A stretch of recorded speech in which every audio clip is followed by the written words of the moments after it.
Hey there, welcome back to my YouTube channel and this series of videos about the Apprentice S15E ready to fly airplane.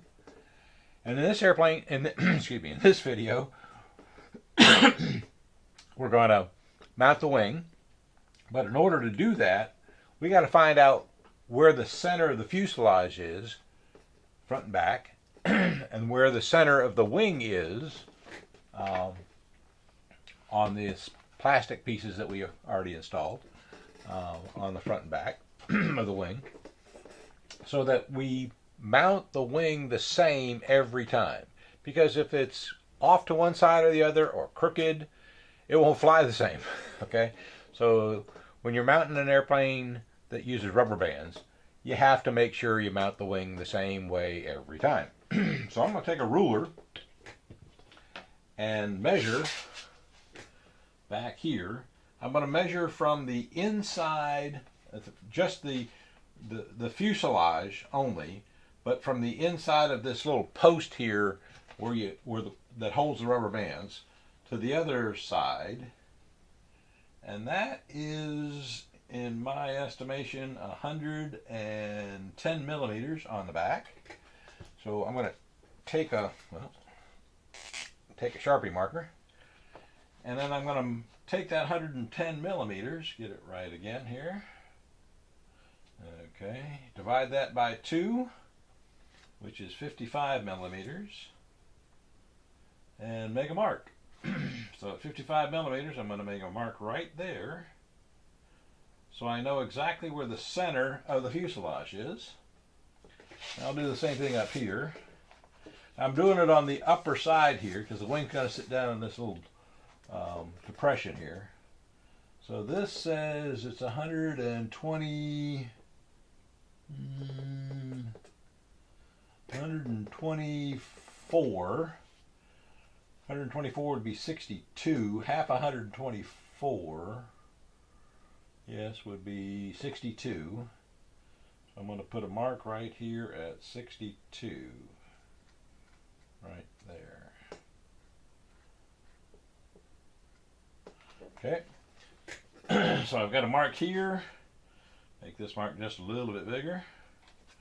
Okay. Set the airplane out of the way for a minute. Grab the wing and do the same thing on the wing. Okay. So the back of the wing, I'll measure is, let's see, 150. So that'd be 75. Okay. So I made a nice long mark there. Wait a minute, let me show you. Okay, so there's a nice long mark right there at 75. And on the top, we'll measure the same thing. And it's probably going to be close to 150. Let's see what that says. That's more like 148. So instead of 75, I'll make it 74. So half of 150 millimeters is 70. I'm sorry, half of 148 millimeters is 74. Let's make a nice black mark there. So now, as we get ready to mount the wing, okay, we can line those two up and put on our first rubber band. So when I put on the first rubber band, I like to do it across first. Okay. I'm using some used red rubber bands. Remember, I used the red rubber bands for both the Mini Apprentice and the Apprentice now. So I've got some used rubber bands so I don't have to stretch out some brand new ones. Okay. So I'm going to put, well, I'm going to shoot one on the floor first. Okay. So I'm going to put one on the floor and 2 on the airplane. Okay. And then I'm going to look like this and make sure that that is nice and straight and that one's nice and straight. Okay. And so once you get those two straight, you can add your other rubber bands. Okay. So I do 2 across and 2 like this. Okay. And then, so I got 2 crossing and 2 straight on the wing. And I'll do 2 more crossing.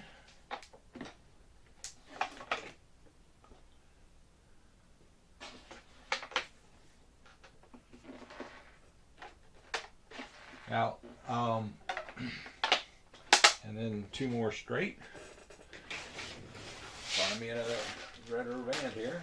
Oh, there it is. Hold on a minute. I'll be right back.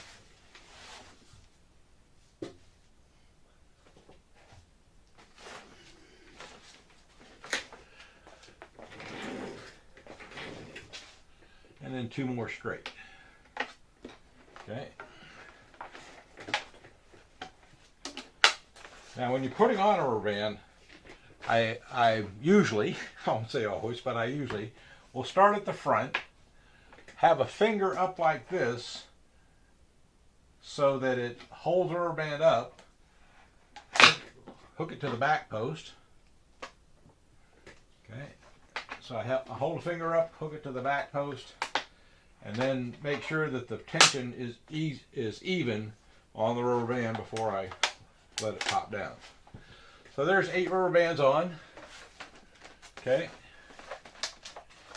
And the marks are good. And if they're not good, correct them. Okay. And make sure that now the wing is supposed to move. Okay. So the reason the wing is supposed to move is because when you do a cartwheel, which you might do someday, not intentionally, I hope. So basically if a wing drags on the ground, it's going to do that, okay? And so if it does that, don't try to fly if the wing drug on the ground, because now the wing is off and it's not going to fly right. So if you ever drag a wing on the ground or do a cartwheel or something, just leave it on the ground, let it land. If it's still in the air, let it land, bring it back in, straighten the wing out, and take off again. So that's how I put wings on with rubber bands. Always having a mark and always making sure the tension in the rubber bands are good, and having do 2 across, make sure the marks are centered, and then 2 front to back, 2 more across, and 2 front to back. So you got 8 total rubber bands. By the way, in case you didn't notice, I didn't hook the 2 aileron servos before I put the wing on. I was just showing you how to mount the wing. When you get to the field, don't forget to hook the aileron servos up to the Y connector in the airplane. I'll show you that when I do a pre-flight and out at the field sometime. So thank you for watching. Stay tuned for the next video.